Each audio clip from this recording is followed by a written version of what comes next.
Hello student, आज की class में हम बात करेंगे डायरेक्ट और इनडायरेक्ट की, यानी डायरेक्ट स्पीच और इनडायरेक्ट स्पीच।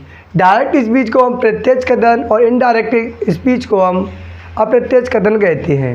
यानी कि डायरेक्ट स्पीच होता है कि वक्ता के द्वारा कही हुई बात को ज्यों का त्यों कहना ही डायरेक्ट स्पीच कहलाता है। यानी वक्ता के द्वारा कही हुई बात को ज्यों का त्यों यानी जैसा का तैसा कहना ही डायरेक्ट स्पीच कहलाता है।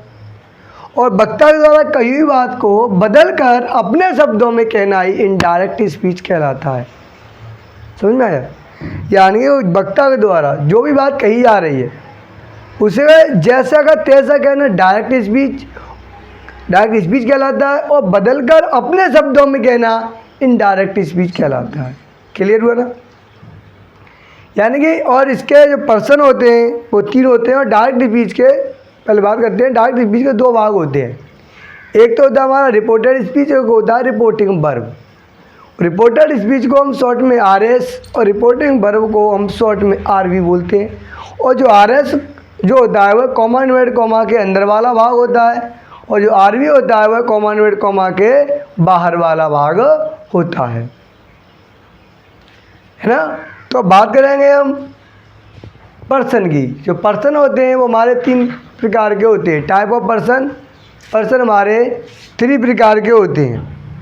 फर्स्ट पर्सन, सेकंड पर्सन और हमारे third person. First person, second person और थर्ड पर्सन। अब उन्हीं की बात करेंगे। फर्स्ट पर्सन कौन से होते हैं, सेकंड पर्सन कौन सा होता है और थर्ड पर्सन कौन सा होता है ना? तो देखते हैं स्टूडेंट। अब यहाँ देखेंगे फर्स्ट पर्सन, सेकंड पर्सन और हमारा थर्ड पर्सन।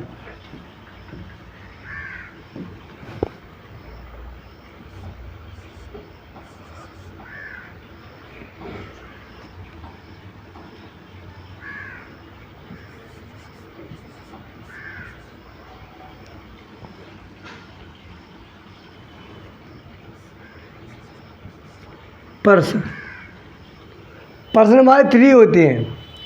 पहला होता है हमारा फर्स्ट पर्सन,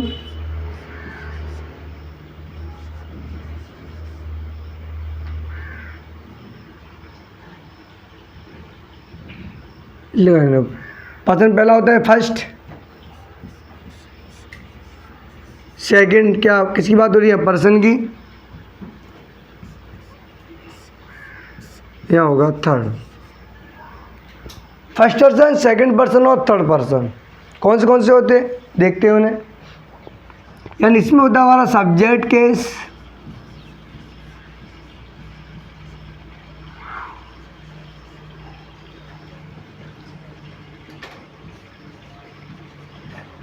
सब्जेक्ट केस।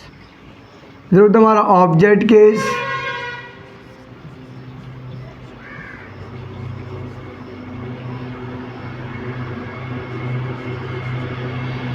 क्या होता है पजेसिव।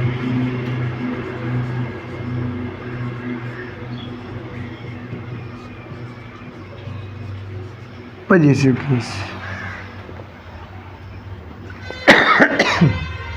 3 केस होते हैं, सब्जेक्ट केस, ऑब्जेक्ट केस और हमारा पजेसिव केस।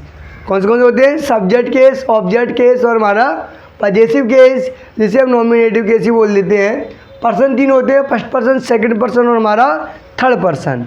कौन से पर्सन होते हैं? फर्स्ट पर्सन, सेकंड पर्सन और हमारा थर्ड पर्सन। और केस 3 होते हैं, सब्जेक्ट केस, ऑब्जेक्ट केस और हमारा possessive case.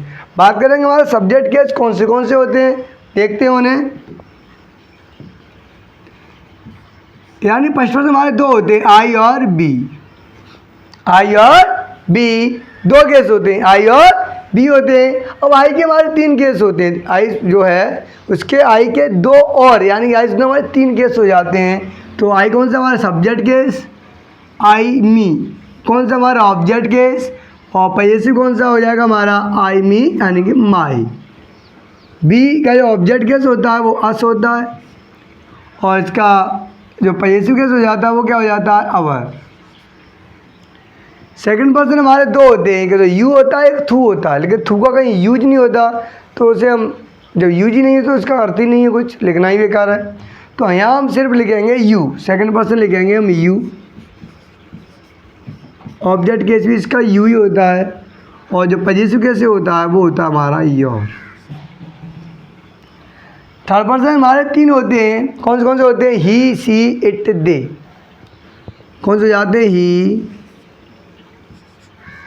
C, it,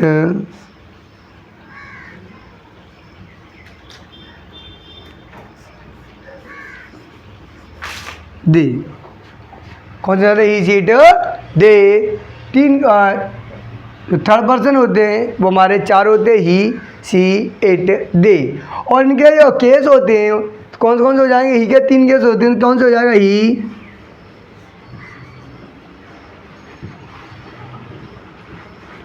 him, his. She का हो जाता है हर, हर।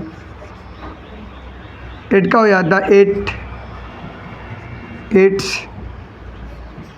दे का हो जाता है देम, देयर।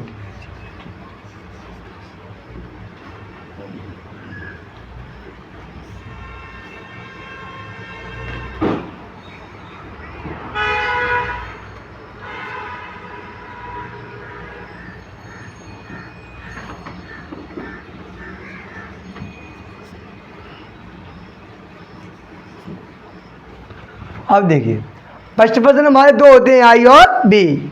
आई और बी, और आई के जो केस होते हैं कौन से हो जाएंगे? आई, मी, माई।